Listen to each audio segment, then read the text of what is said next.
Good afternoon. This is Pamela, and you are listening to Watchman on the Pod. All right, last night, this morning, however you want to call it, I was up all night long working on this the Lord had given me to study out and also to be able to bring it out, hopefully, in a manner in which is easily understood. That's the most important thing, for you and me both. I mean, if I don't understand it, how am I going to bring it forth? And if you don't understand it, what good was it? Right? Okay. We are going to dig a little bit into history, which is going to give us an understanding of our present day of what's going on. Okay. Right now, the things that are going on has been planned, believe it or not, for well over 100 years. If you've listened to any of the book reading of Billy Graham and His Friends by Dr. Kathy Burns, you should be able to see exactly coming to fruition of the socialism and the communism and those things. It's here. And then when you read or listen, I should say, on the book of 50 Years in the Church of Rome and also the secret history of the Jesuits. You put it all together, and God has given us a picture of what is happening. On top of that, you go to the book of Revelation and throughout Scripture, and you will see that all of this was mentioned. And he wants us to understand what exactly is going on. And truth be told, to me, it appears almost as if the whole globe, flat earth, whatever you want to call it, I don't really care what people call it these days, but the whole world is going to become a socialist, communist world under one dictator, it seems to appear. And so I'm not going to continue adding to that. I'm going to begin to read this. I pray that before you listen to this, that you pray, you seek God, you ask Him to show you the truth, you ask Him to give you wisdom, and that you keep an open mind and have a teachable attitude, and you will see things much clearer in the end of this, I do believe. So first off, I'm going to start off with Vladimir Lenin. Lenin was a Russian revolutionary, a politician, and a political theorist. Okay? He served as head of government of the Soviet Union from 1917 to 1924. And of the Soviet Union, did I call it Soviet Russia? I believe I did. And of the Soviet Union from 1922 to 1924. Under his administration, Russia, and then later the Soviet Union, became a one-party socialist state governed by the Soviet Communist Party. Okay? A Marxist, he developed a variant of this communist ideology known as Leninism. Okay? Now, in order to understand all these great big crazy words, because we live here in America, and it's kind of foreign to us. So we need to understand what Marxism is, what communism is, and what socialism is, and finally, what is Leninism. Okay, Marxism. Excuse me, I'm sorry.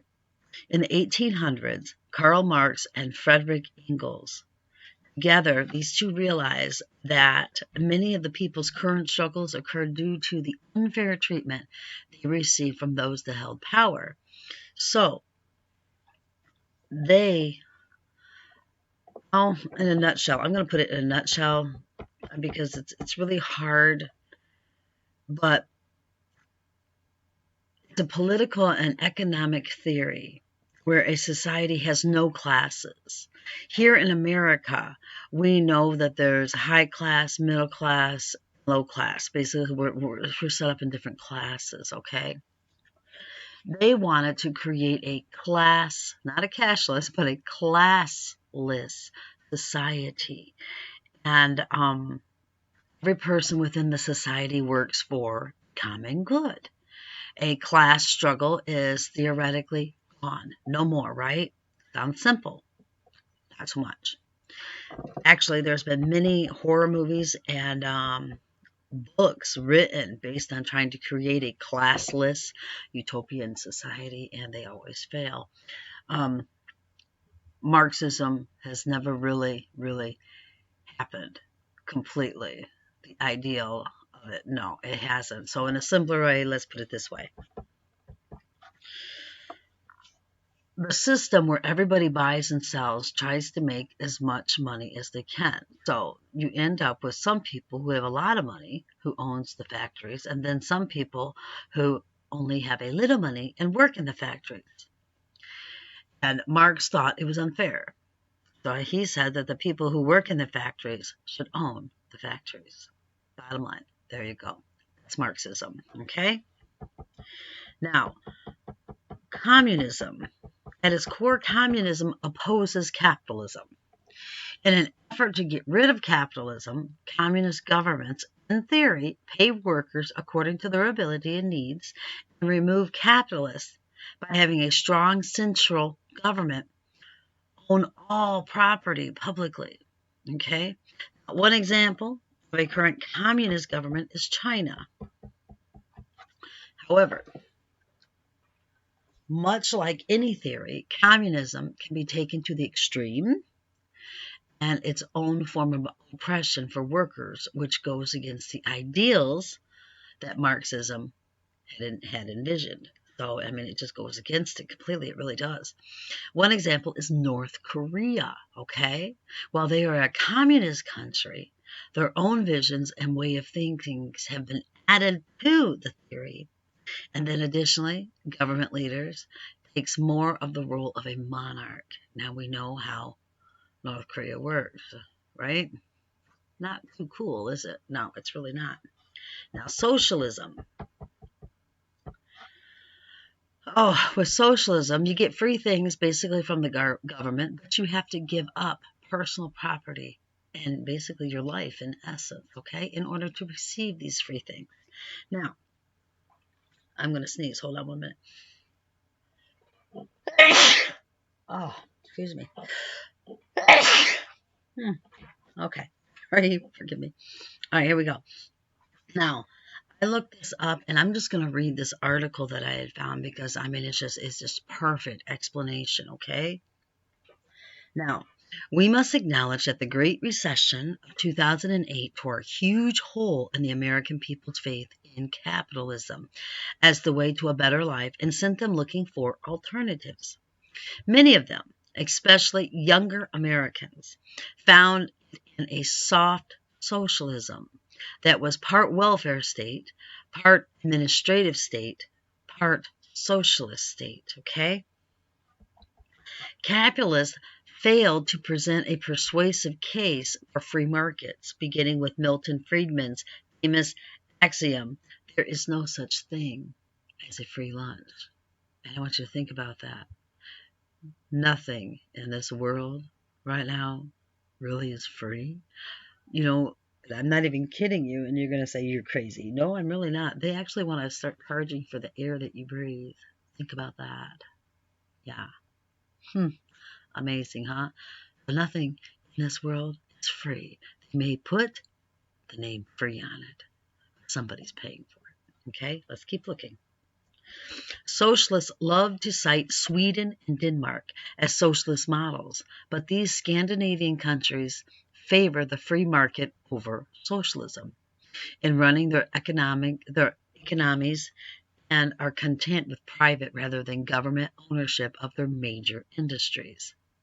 Speaking before the National Press Club, the Danish Prime Minister opened his remarks by emphasizing that Denmark is not a socialist country. Okay? Now, also, I believe is it Amsterdam? Is it Amsterdam, Lord? Switzerland. One of the two. I can't remember right now off the top of my head. Oh, I probably should have put that up, and I did not. Anyway, that country was a socialist country, and they ended up eating out of trash cans. There was definitely no class society there. Definitely was not. I mean, from one that would have been the richest to the poorest, they were filmed digging out of trash cans to eat. Their economy completely and totally collapsed. Seriously, I'm not kidding. But the government and stuff was still eating high on the hog. I want you to think about that. Okay? Now, what is to be done? We must educate the rising generation about the true costs of socialism, and not just in dollars and cents. Now, I want you to think about this. The other day I got up and I was in the kitchen, and kids here are homeschooled right now. I guess it's called remote learning or something. They do it through the internet. And it's not like regular homeschooling to where, the parent actually teaches them from books that are sinning or whatever. What it is they just don't attend the school, but the teachers from the school, they teach through online classes, okay? And I was listening to this teacher, and this teacher was going, he was really basically teaching socialism was good. It was a good thing. So right now, the children are being educated in believing that socialist nations are a good thing. I want you to think about that. There's reasons. Okay, now, what must be done? We must educate, like I said, the rising generation of the true cost of socialism. And it's not just dollars and cents. It's not. Do you think a majority of the millennials would choose socialism if they had to exchange for free education and free health care? They would have to give up their personal property, as like their iPhone. This is not simply a possibility. The abolition of private property is the first dictum of socialism. You own nothing. The government owns it all, but they'll let you use it. But to say, this is mine, would be no more. That's a socialist nation. Now, would 7% of millennials be willing to accept communism with its denial of free speech, a free press, free assembly, the imprisonment of often execution of dissidents, no open elections, no independent jury or rule of law, dictatorship of the Communist Party in all manners and on all occasions? So think about it. You have no freedom whatsoever. They want a communist nation? And then if you try to speak out on these things, you're either imprisoned, go to work camps, or you're killed. There you go. Communism. This is the communism of China, Cuba, North Korea, Vietnam, Laos, and Nicaragua. Okay? Look up those countries. See how well their people are treated, please. Now, socialists like to say that socialism has never failed because it has never been tried.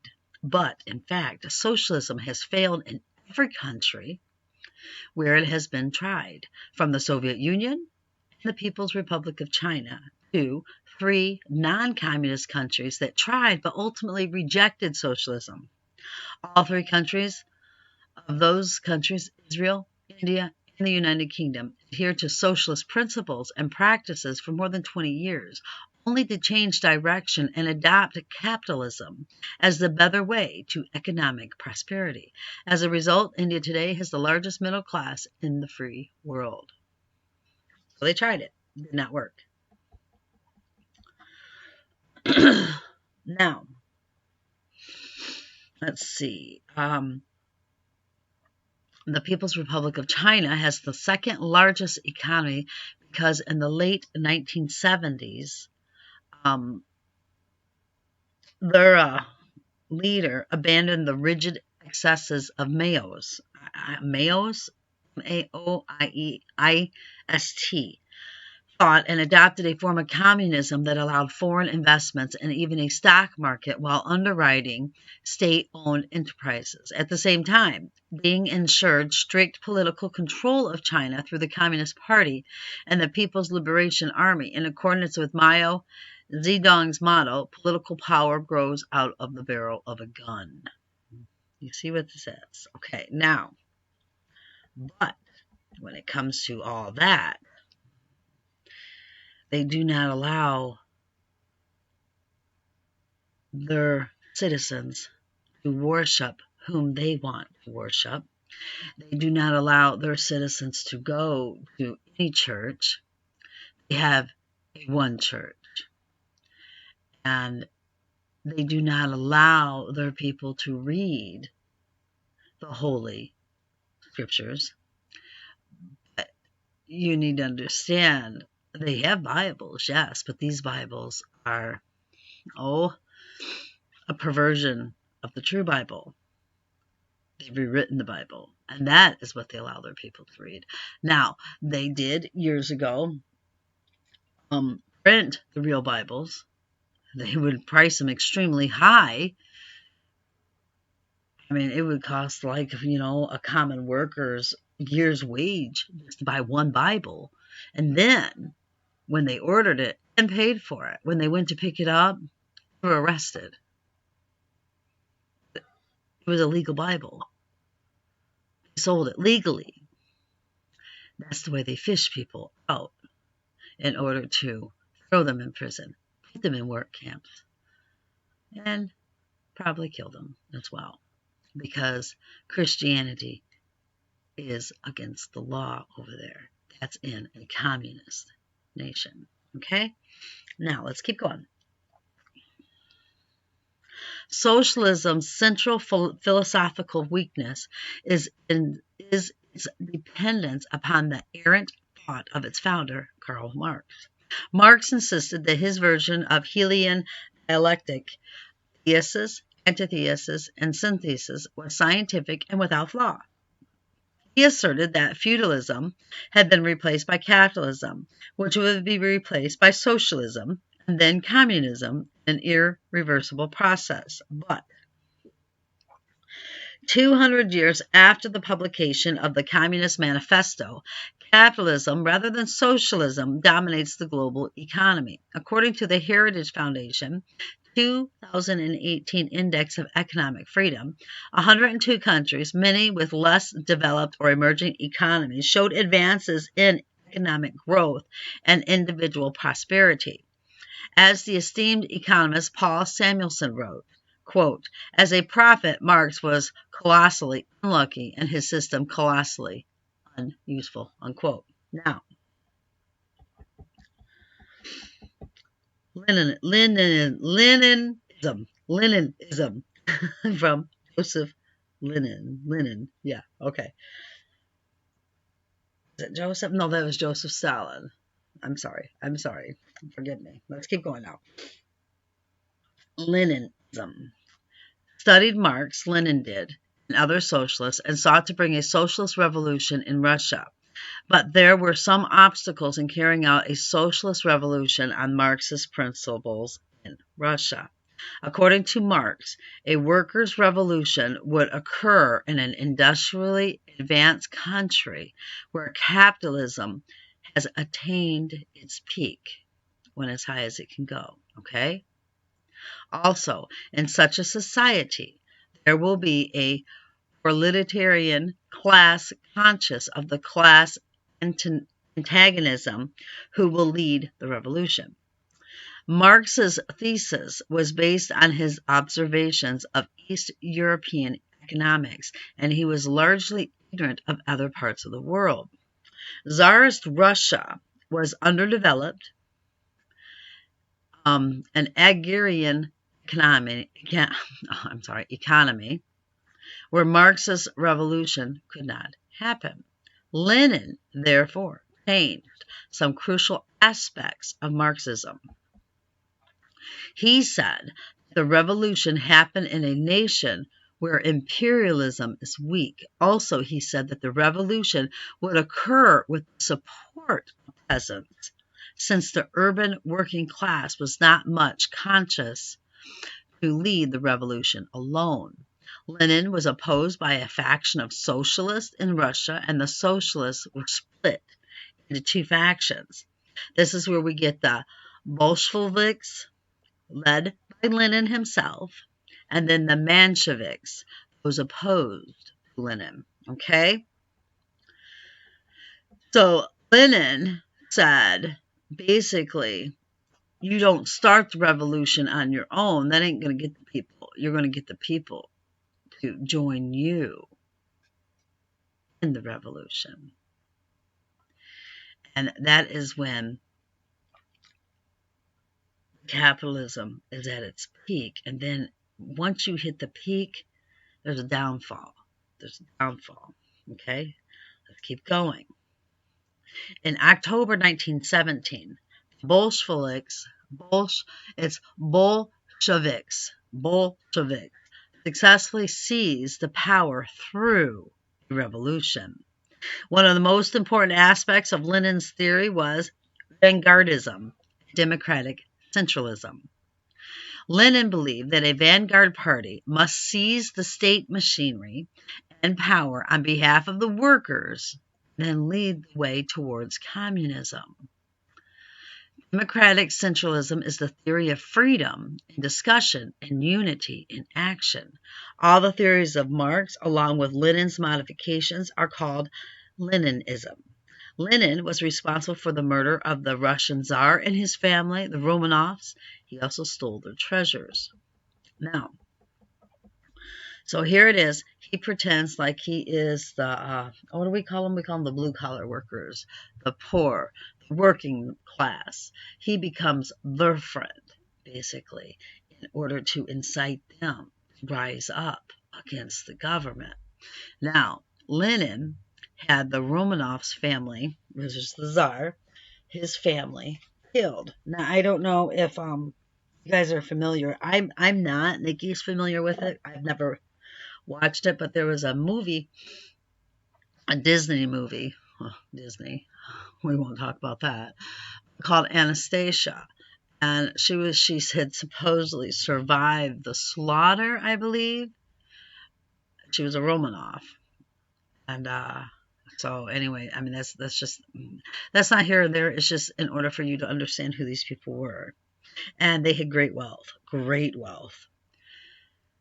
And they were not killed for their wealth. They were killed for the power. Lenin wanted to be in charge. But wealth was just, extra benefit, I guess, a bonus. I don't know how else to put it. It's just really weird. It's really sad, but it happened. Now, Leon Trotsky, in his diaries, he quotes this man, I can't really pronounce his name. I'm going to try. Servilov. He was Bolshevik, by the way. He was actually a leader, not of the Bolshevik, but of Russia. And he was telling him that Lenin and the other party leaders decided to kill the Tsar and his immediate family, while other sources dismissed the report as mere folklore. Some people believe it, some people don't. In any case, as chairman of the All-Russian Central Executive Committee from the revolution until his death a little over a year later, this Servilov was the nominal head of state, although it's generally acknowledged that Lenin called the shots. So basically he was a puppet. I don't know how else to put it, but he was a puppet. Frontman.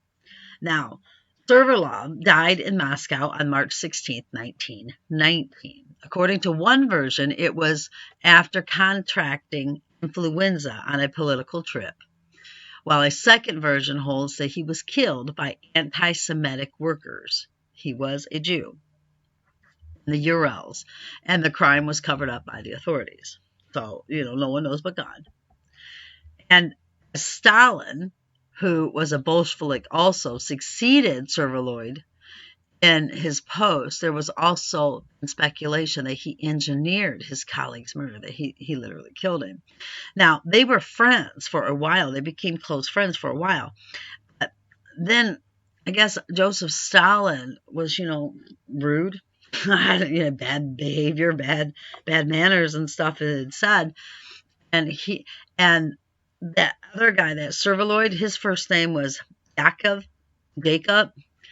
And Stalin had a dog, and he named him basically equivalent to Jacob. And so he was quite offended, and they split. They were no longer friends. And anyway, so it's saying that Joseph Stalin killed him in order to take his position. Now, there was another man named Nikolai Gomulkoy, I can't say that name, died in August 1921. His friends didn't dare mourn him in public. He was a prominent Russian poet and a dissident, had been arrested and falsely accused of plotting an uprising against the Bolsheviks. Now, the radical left-leaning movement, founded by Vladimir Lenin, that was Lenin's first name. Hold on 1 minute.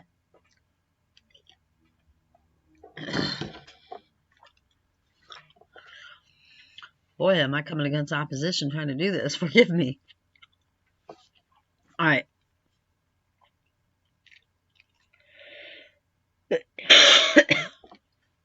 Okay. Now, followed by Vladimir Lenin, that took power in the wake of the Russian Revolution. This Nikolai was convicted without a trial and executed by firing squad. So Vladimir Lenin had him killed because it was said that he had an uprising, was plotting, let's say, an uprising against Bolsheviks, which Lenin created and was in charge of. So let's not forget that. Now, the poet was just one of many victims of the Red Terror, and that's what they called this time.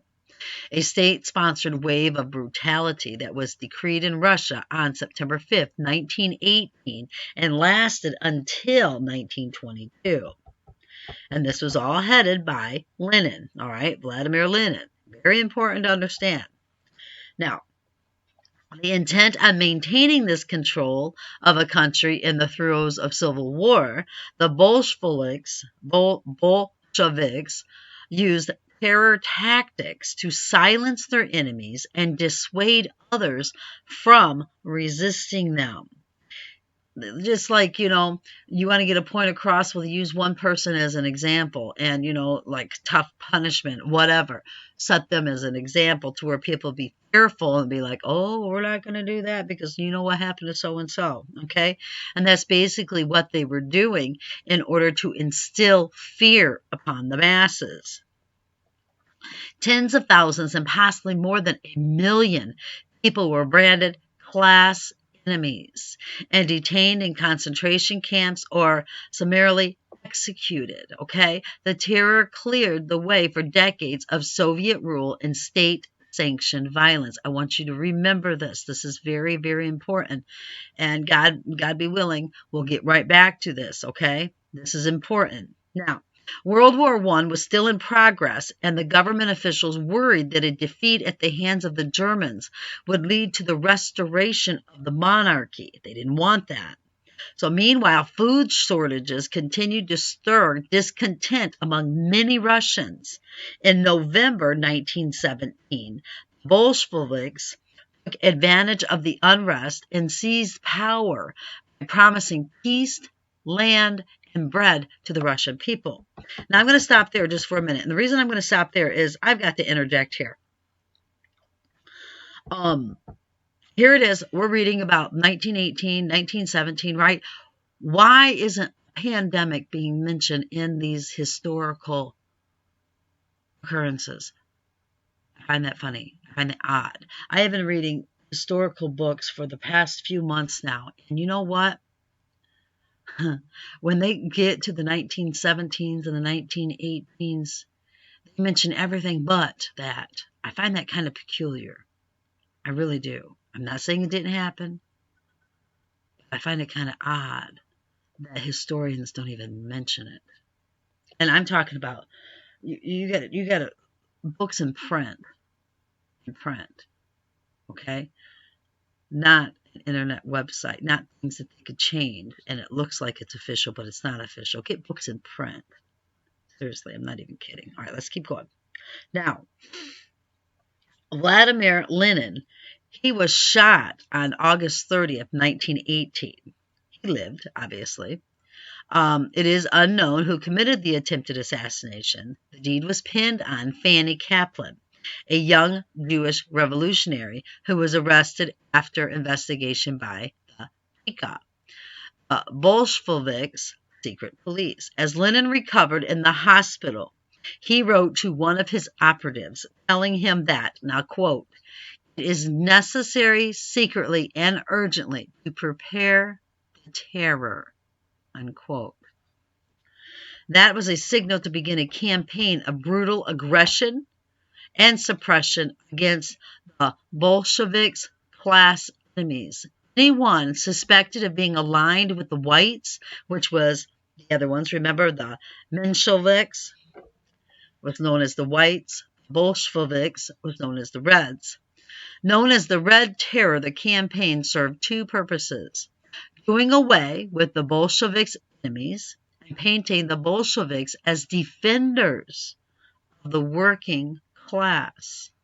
The Red Terror became the official state policy on September 5th, 1918. Okay? Now, you may wonder, why am I going through all this, and what does this have to do, and what is, with what is happening now? We must understand what these movements are first, and those who were behind the creations of them and their ideology. You need to understand their mind frame, what they were thinking, and why they invented or created, or however, these movements.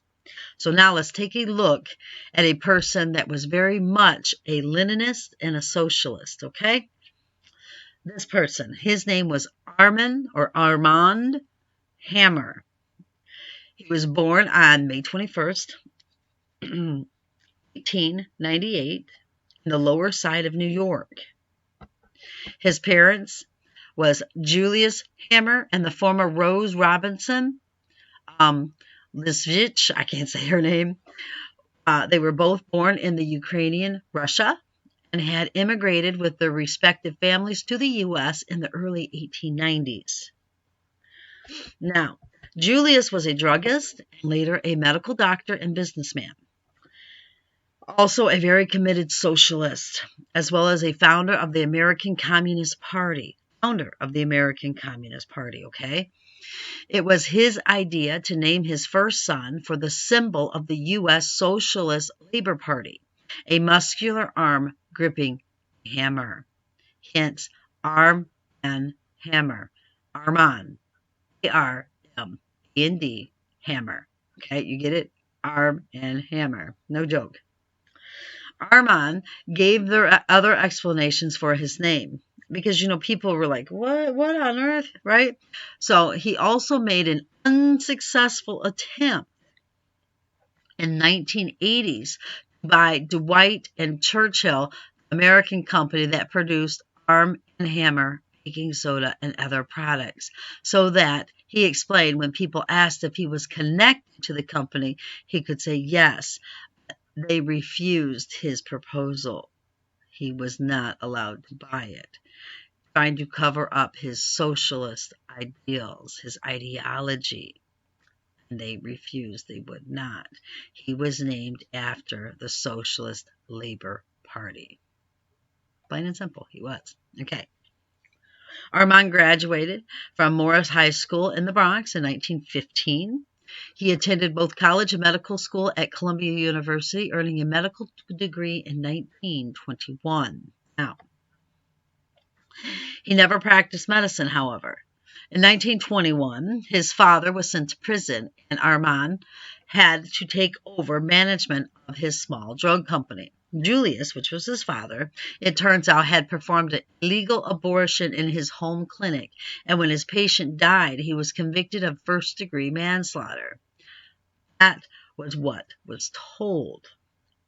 But Armand confided and told a very close friend that his dad was not the one that performed the abortion, that it was he that did. And his father thought if he said it was him, the judge would go easy on him since he was a licensed doctor and Armand was only a student. Well, that didn't work out well as he had planned, but, he didn't really spend that much time in prison for what was done, which he should have, but, that's not here or there. Now, with no alternative, he asked Armand to take his place in a planned business trip to Russia. Okay, now remember, he was from Ukraine, Russia, and so was his wife. So Armand's mom and dad were Russian, so he was Russian.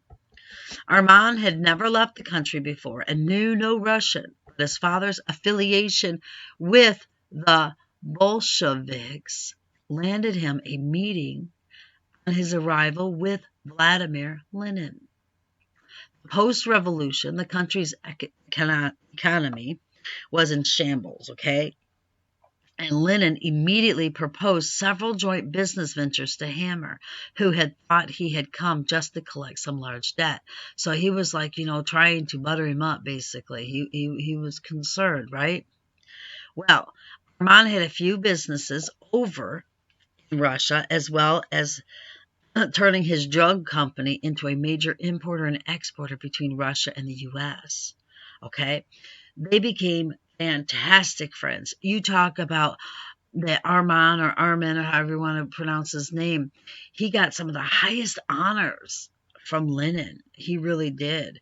And Lenin basically protected him and had people, do whatever he asked. And it was just amazing. So let's continue.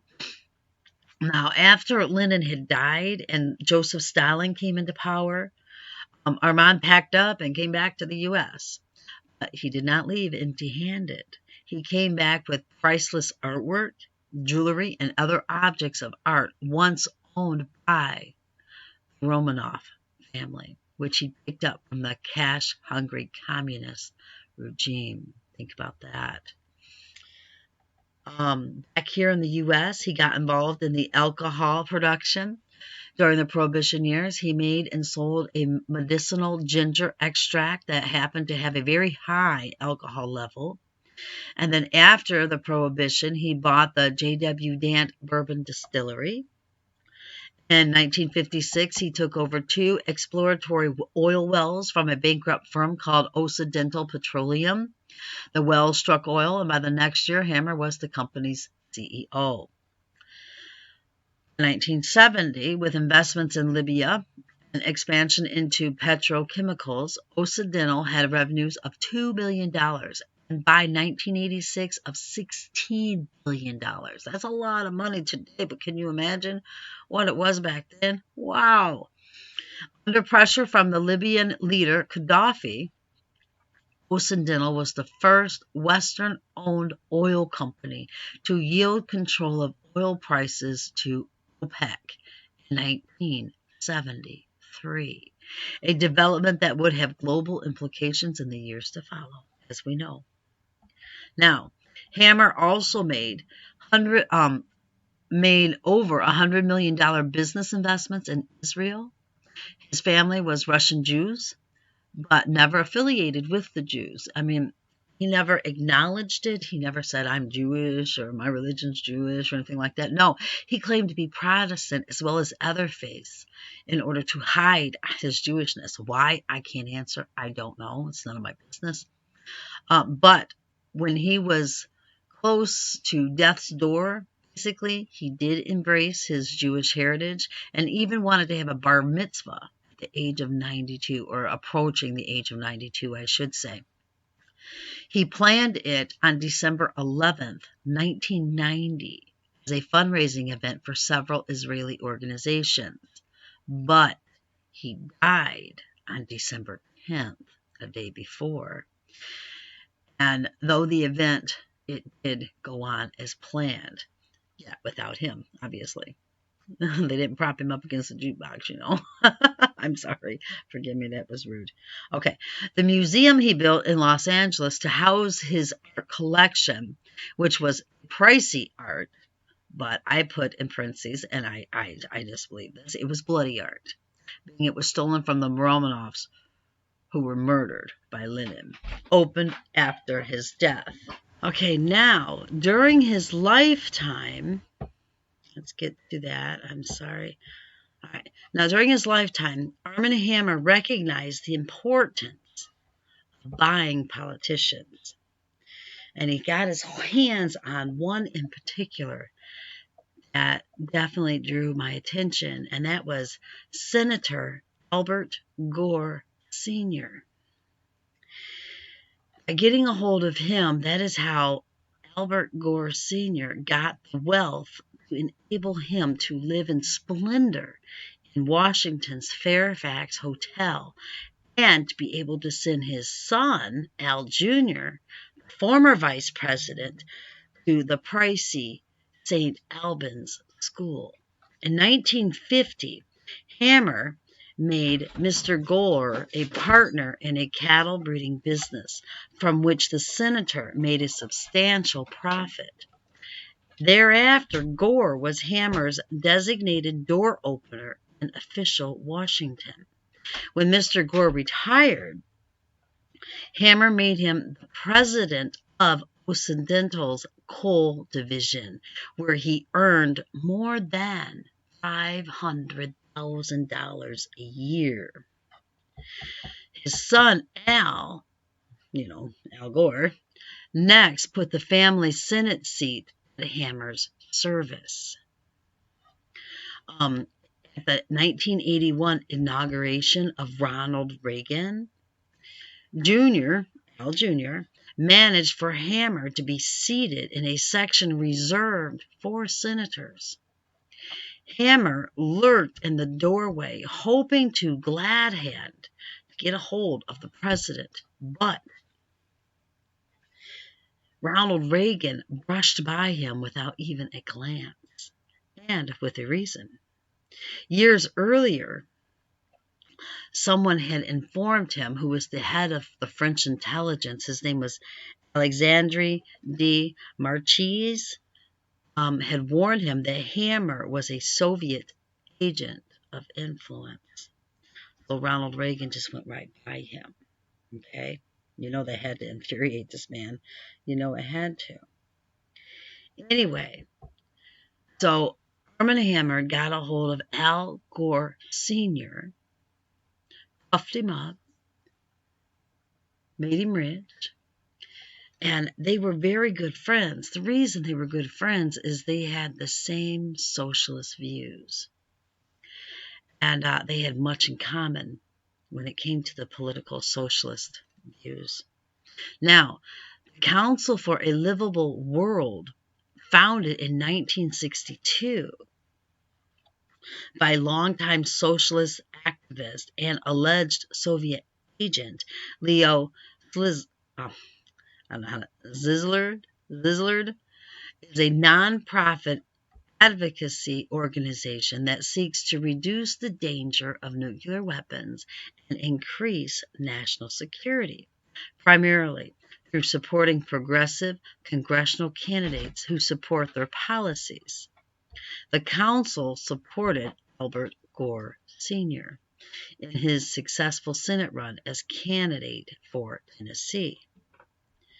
Now, when Joe Biden started running for Senate in 1972, few people thought the young man from Delaware had even a chance.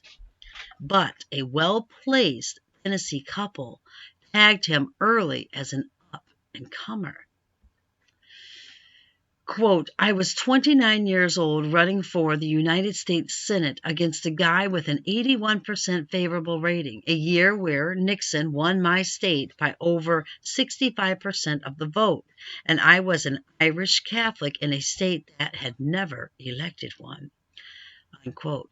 That's what Biden told Tennessee Democrats in a speech in 2010, recounting the story that got scant media attention at the time. Now, Biden pulled off a stunning 3,162 vote upset with a mix of youthful vigor, skillful campaigning, energized volunteers, and smart advertising, fueled by tens of thousands of dollars that a prominent Tennessee couple raised for his campaign. His candidacy caught the eye of former Tennessee Senator Albert Gore Sr., who was working with Washington, D.C. based arms control group called the Council for a Livable World, and his wife, Pauline. Remember, that was a socialist organization. Though the numbers look quaint by today's 7- and 8-figure standards for Senate campaigns, Gore's raised a substantial $89,000, Biden said at the Tennessee Democratic Party's Jackson Day dinner in 2010. That was nearly 1/3 of the $287,000 he brought in overall. Now, Ted Kaufman, who volunteered for Biden's campaign, said Gore's support was critical. Kaufman later served as Biden's chief of staff for 19 years and briefly succeeded him in the Senate in 2009 and 2010, after President Barack Obama took office with Biden as his deputy VP. Boggs, the incumbent senator 40 years ago, was, quote, one of the most popular and beloved figures in Delaware history, unquote, Kaufman said in a phone interview. No one on the national political scene thought Biden, who was, quote, 29 years old and looked 29 years old, unquote, had a chance until Albert Gore Sr., who had lost a re-election bid in 1970, sent out a letter to the Council for a Livable World's supporters, urging them to take a hard look at the Delaware race, Kaufman recalled. Remember, Council for a Livable World is a socialist organization. It gave Biden credibility in Washington, he said. It also attracted people to come and help on the race. Gore thought he could win. Clearly, he endorsed Biden's views, but the key thing that came out of it was telling people he had a chance to win. That was what made it so special. On June 21, 1971, the Nashville Banner reported that Gore, 6 months removed from the Senate, would become Washington chairman of the Council for a Living World, which advocates for decreasing the threat of nuclear weapons. Founded in 1962, the council also works to help like-minded candidates win Senate and House seats. Strategy, people, strategy. Gore expects to spend much time in the next 18 months traveling across the country in behalf of 1972 Senate candidates for which the council is raising campaign money, Banner reported in a short story. Nashville civil rights attorney George Barrett, who practiced law with both Albert and Pauline Gore in the early 1970s, said the couple saw in Biden, quote, a progressive, bright, hardworking young man, unquote. Quote, Albert was very perceptive politically and Pauline even more so, unquote, Barrett said. Former U.S. Senator Jim Sasser, a Tennessee Democrat who joined Biden in the Senate in 1976, said Albert Gore saw a familiar spark in the Delaware candidate. Senator Gore developed a real attachment to Biden because he said Biden reminded him very much of himself when he was a young man trying to get started in electoral politics and coming up through the ranks. Sasser said from Washington, quote, he said Biden was very self-assured, a little brash, unquote. The Obama campaign said Biden was unavailable for an interview, but he spent almost 3 minutes talking about the impact of the Gores, who are both deceased, during his 2010 speech in Nashville. He called himself a product of Al Gore Sr., who was a product of Armand Hammer, who was a dear friend of Vladimir Lenin. You see, what is it? What do you want to call it? The chain? The links in the chain here? Do you see this? I really pray that you see this. All right, here's the deal. This is what the vice president said. I was desperately trying to raise money. I got a call from a woman named Pauline Gore. Would I come down to Washington and meet with her and Senator Gore and some concerned scientists who wanted to talk about the spread of nuclear weapons? It was an outfit called the Council for a Livable World. Again, remember, socialist organization. So I showed up in Senator Gore's apartment in the Methodist House, which was Catter Corner from the Supreme Court. That's when I first met young Al Gore. I sat there, and it basically was an interview. I didn't realize it. Senator Gore, who had left the Senate 2 years earlier, said, "I'm going to help you." Sasser said the money the Gores raised for Biden typically came through small contributions, 100 to 200, just from people concerned about the nuclear arms race back in those days and trying to do something about it. In the banner story that announced his plans to work with the Council for a Livable World, Gore was quoted as saying, quote, "Senators ought not to be elected with the support of a few large contributors and special interest groups, but with the help of a broadly based citizenry of moderate means," unquote. When Labor Day 1972 arrived, Biden looked like as much of a long shot as ever. Polls showed his support flagging at about 19%, Kaufman said. Biden was already, quote, "a world-class retail candidate," unquote, Kaufman recalled, and he ran on a, quote, "a new Democratic platform, environment, tough on crime, balanced budget, tax reforms," unquote. A Washington Post story in 2007 about Biden's long-term inner circle, including Kaufman, said the candidate, quote, "spent all day meeting voters," unquote, in 1972, and left, quote, "virtually everything else," unquote, to his sister Valerie, who ran his campaign. When the votes were counted that November, Biden had sent Boggs home from Washington, just as the Republican Bill Brock had done to Gore 2 years earlier. In the coming weeks, Biden would turn 30, making him old enough to serve in the Senate. Lose his wife and 1-year-old daughter in a car crash, a tragedy that almost caused him to give up the seat he had just won. And he's sworn in at the hospital bedside of his 2 young sons who were critically injured in the accident. John Isaacs, executive director of the Council for a Livable World, was not yet with the organization 40 years ago. But he said finding and getting behind Biden, quote, was one of our greatest coups, unquote. Biden has always remembered the group's support. Isaac said that its website includes a video of the vice president talking about the council's help. Quote, "When you support a politician in his first race, especially an unknown local candidate like Joe Biden, they remember it forever," unquote, Isaac said. At the Jackson Day dinner in 2010, Biden made it clear that his fond memories of his first Senate campaign don't stop with the council. Quote, "So if you want to blame anybody for my being a United States Senator elected 7 times and a vice president," unquote, he said, "it is all the fault of former Senator Gore." Now, all right, let's keep going. Now, here are some of the highlights and lowlights of Biden's voting record on trade. On the positive side, from a free trade perspective, he voted consistently to maintain normal trade relationships with China, including permanent NTR in 2000, for the North American Free Trade Agreement with Canada and Mexico in 1993, for the Uruguay Round Agreements in Act in 1994, for the Freedom Farm Act in 1996, for Fast Track Trade Promotion Authority in 1998, to defund enforcement of the travel ban to Cuba, to cut sugar production subsidies, and in favor of the Morocco and Australian free trade agreements in 2004.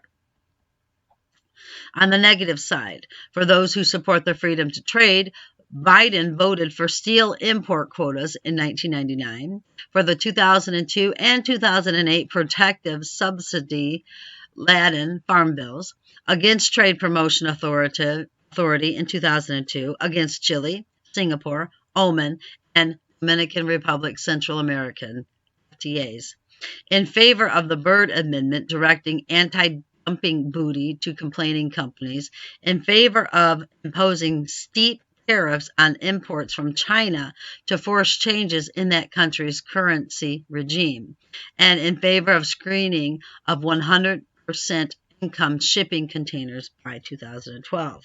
Now, for a senator who prides himself on his foreign policy experience, Biden's record shows great ambivalence about American participation in the global economy. And so it was like, all right, Lord, what does ambivalence mean? I had no idea, so I had to look it up.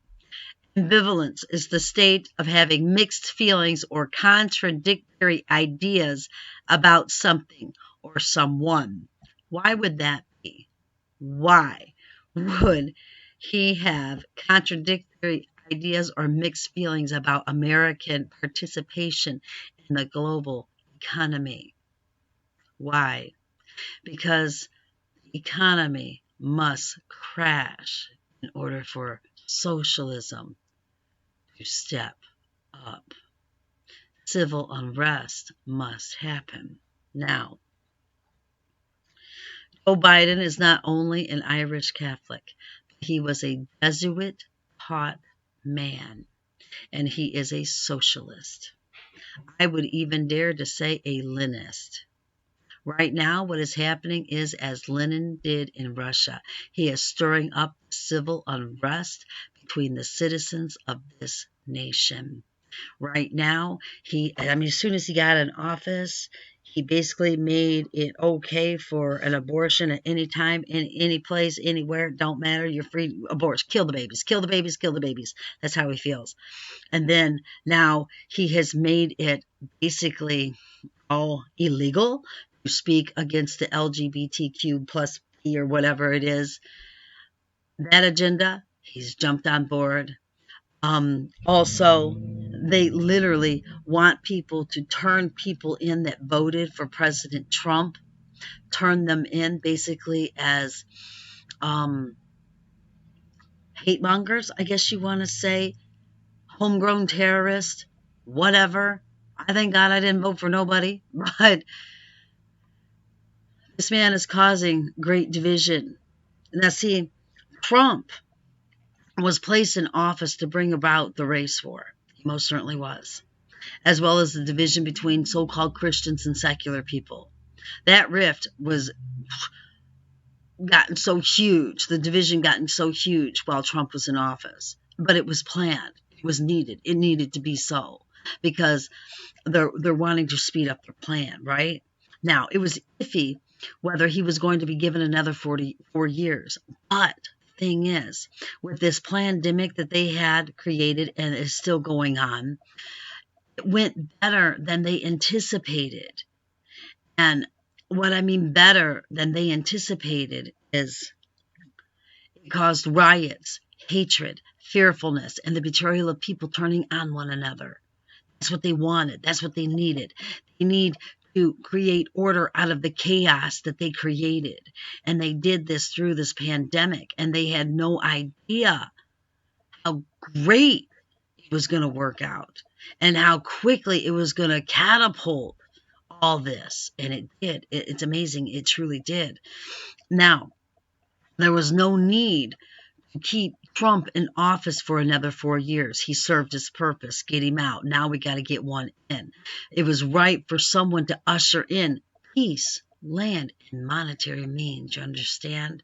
For the people who have lost everything due to the pandemic. Someone who appears to fight for the little man, the working class man. So his move is to look like he cares by handing out large sums of money that will realistically throw our nation so deep into debt there will be no hope other than the way of communist China and Russia. Soon, Biden will have accomplished his purpose. Then possibly Amendment 25 will be enacted, saying he is senile or just not fit mentally to hold the office. Then the VP, a non-U.S. born citizen, who has nothing but spite for this nation and for Christian values, will take over. This has been planned for over 100 years for this nation. And by the time socialism, Marxism, Leninism is in full effect, no one will even have a clue how we got here. But it is here, and millions are sitting on their couches playing games and drawing unemployment with the extra, I don't know how much it is now. It used to be 600 plus COVID plan, and not wanting to go back to work because they make more just sitting there doing nothing. Many younger people want a socialist nation. They believe it would be a good thing. They only know what they have been told to believe, but it's earlier when they are told, we will feed you, clothe you, give you housing, free school, free medical. Nothing is your own personal property anymore. Maybe, just maybe, they will see the truth, and then it will be too late. Now, bottom line, you want to eat, you want to buy and sell, then obey, and they will supply your needs. Nothing is yours to keep. It will cost you your soul one day. Take the mark and live, or refuse and be labeled a rebel and then die. As stated earlier, there ain't no free lunch. Now, when Adam and Eve sinned, God told him, by the sweat of your brow, you will eat and feed your family. There are no handouts in this life. Nothing is free. Someone has an agenda behind the label free. Now, as Apostle Paul stated, if you don't work, then you do not eat. It's as simple as that. Some are trying to say that Jesus was a socialist. That is so far from the truth. Now, we're going to read a few scriptures to show you that Jesus was in no way a socialist. In no way does he advocate lazy people. No way does he say, you sit there, do nothing, and you can have everything for free. You just obey me, and that's it. No. There's work to be done, brothers and sisters. There's work to be done, let me tell you. Now, a lot of people, they will use the it's not even a parable, the account of when there was a little boy that had some fish and some bread, and there was thousands of people that needed to eat, and they try to use that as an example that Jesus was a socialist. No, he was not. He did not threaten that little boy. He did not take that food from that little boy. That little boy offered food to him. You understand what I'm saying? Jesus did not say, you give me that food or else. No, he did not. No, he did not.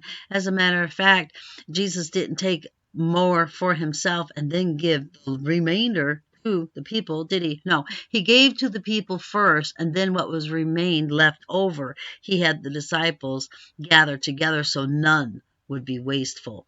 You see, with the socialist nation, the perfect example is this stupid stimulus. Okay? I'm sorry. I don't get one. That's fine. I don't have a problem with that. I thank God that I don't get one. I have not gotten one, and I will not get one. I don't want that money, because that money is nothing but a payout in order to increase your appetite for more free money, more free money. And basically, it's like, you do what I say and I will give to you. No, thank you. I do not want your money. So here it is. Get you hooked. Now, this economy is not going to get any better.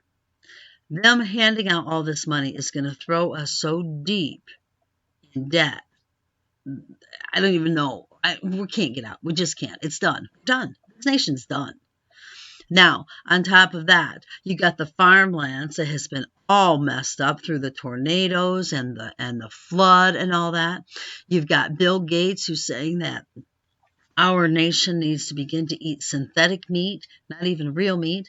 And now you've got where they had said, started in 2019, and a horrible fire at one of the major meat packing places, and that is what began the downfall with the meat. And after that, you had the floods that had taken place, not last year, but the year before, that killed millions of livestock. And then last year, in 2020, you had this COVID thing going on, right? And that killed, on top of, not only killed, not the disease, but they literally killed themselves, euthanized chickens, pigs, cattle, sheep, things that we eat. They poured out milk on the ground. They tilled back in the produce that was grown. Instead of selling it or giving it away, they tilled it back in. There was heaps upon heaps of produce just laying there rotting. Instead of giving it to the poor, they let it rot. Meat packing places closed down because they said they had COVID. Now what they're saying, hold on.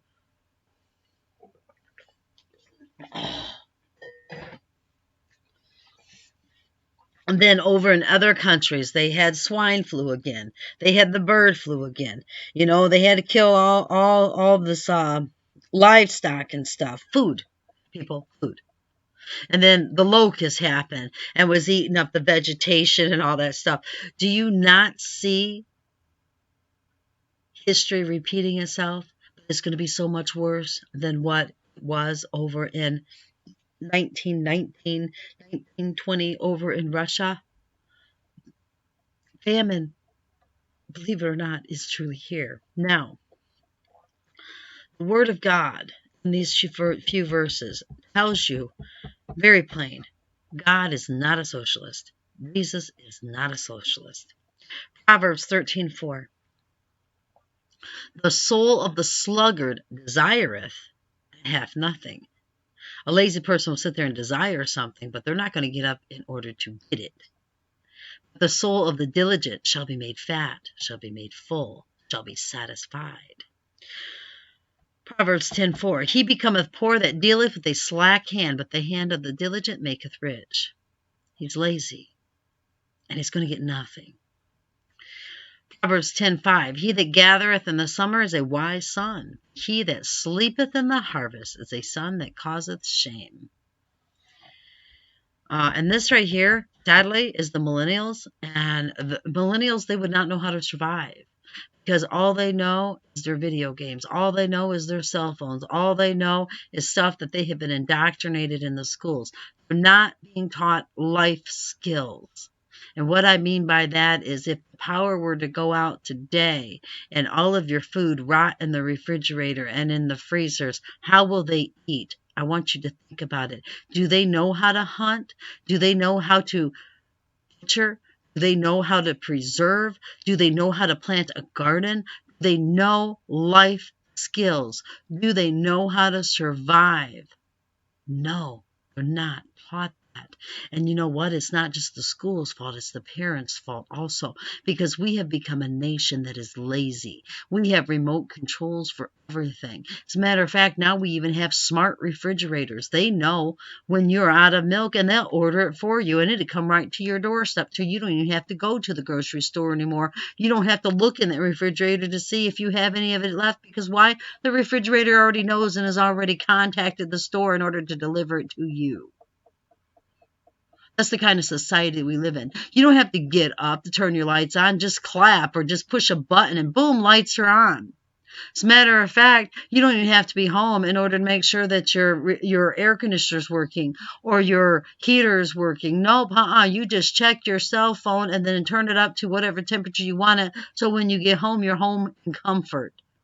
That's the kind of society we are living in this day, a society that has made people fat and lazy.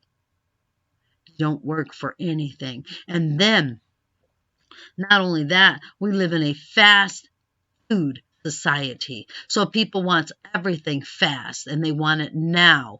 It's like that little brat that was in Willy Wonka says, I want it and I want it now. Yeah, that's what America is all about. And it's really sickening. And it is so not of God at all. I want you to understand that. I mean, I seen, it was a video, I believe it was on YouTube. And it was a mockery, basically, of the church on how people kind of like go through this drive-through church and order what they want. And they want it, they want it the way they want it. They don't want too much preaching. They don't want no preaching on hell. They want a feel-good message, and they only want it to last for X amount of minutes, and that's it. And then they want upbeat music. Well, that's exactly what is happening in the church today in America.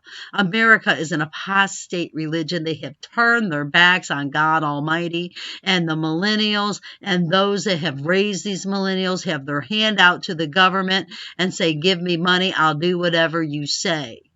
That is not of God at all. Now, I'm going to continue. Proverbs 6:6, go to the ant, thou sluggard. Consider her ways and be wise, which having no guide, overseer, or ruler, provideth her meat in the summer, and gathereth her food in the harvest. How long wilt thou sleep, O sluggard? When wilt thou arise out of thy sleep? Yet a little sleep, a little slumber, a little folding of the hands to sleep.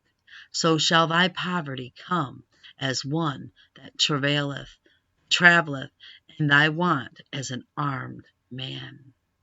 Proverbs 19:15. Slothfulness casteth into a deep sleep, and an idle soul shall suffer hunger. 19:24 Proverbs. A slothful man hideth his hands in his bosom, and will not so much as bring it to his mouth again. I don't know if you've ever looked into what a sloth is. The laziest creature on earth. And God says lazy men are just like that. So lazy they won't even lift their hand up to feed themselves. I want you to think about that and understand that. That is the world we're living in. That is the nation we are living in today. Nobody wants to cook dinner. Nobody wants to grow their own food. Nobody wants to go and hunt for their own food and butcher it. No, they would rather go to the grocery store. But now we live in a society where people are like, oh, but you can't do that to an animal. No, you shouldn't be eating meat or anything like that. And it's really sad, but it's true. That is what's happening in the world we live in today. So I hope you understand how this has all been planned out for well over 100 years. It's not going to get any better. It's going to continuously get worse. Now, as I said in the beginning of this broadcast, go to the book of Revelation and begin to search out and understand exactly what is happening when it comes to the man of sin, the son of perdition, the beast. I want you to get it and understand. Yeah, he's going to be a dictator. He's going to be absolutely evil. But in the beginning, he's not going to look that way. No, he's going to look like a great guy, is he not? And I honestly believe with all of my heart that we are looking right now down the barrel of the socialist gun, communism gun, Leninism gun, Marxism gun, however you want to put it all together, and there you go. 2 + 2 does equal 4, brothers and sisters, and that is what's happening in this world today as we know it. We're seeing it unfold before us. It's getting to the point now where, it's got, well, I'm going to leave that there. I'm not even going to talk about the V word right now. I'm just really seriously not. That's your choice, not my choice. I will not. I refuse, absolutely refuse it. I'm going to tell you why. Do I believe it's the mark of the beast? No, I do not. I don't. But I do know this. I know it's an abomination of God Almighty. I am not going to inject or have injected into my body anything that has got aborted baby DNA, cells, anything like that, animal cells, anything that God says is an abomination. I'm not going to put in my body. I'm not going to do it. I will go to jail. I will be killed. It does not matter. I will not be able to go buy, sell, eat, whatever. It does not matter. That's why I refuse it, because God says it's an abomination. That's between you and God. I suggest you don't. But you know what? I cannot make up your mind for you. You have a free will. You can make your own decisions when it comes to that. So I'm going to leave that there, brothers and sisters. And go back over, re-listen to this, search the word out. Above all, go to God. Go to the Father in prayer. Ask him for wisdom. It says in the Word of God, if anyone lacks wisdom, let him ask God, and he will give it to you freely, upbraid. If not, you got to just ask in faith, knowing he will. He has given each and every one of us his precious Holy Spirit the moment that we are born again. And he will lead us. He will guide us. He will show us things to come. He will give us the discernment to be able to tell what is of God and what is not of God. He will be able to show us who is speaking truth and who is speaking lies. Go to God first and foremost. Don't listen to man. And by no means, please don't rely on your own understanding. Go to him in prayer. I love you all so very, very much, brothers and sisters. Keep your eyes on Jesus, your nose in the book, which is the Word of God, and embed the Word of God upon the tablets of your hearts, so you will not sin against God. I love you all so very, very much. Be blessed, brothers and sisters. Be blessed. Bye-bye.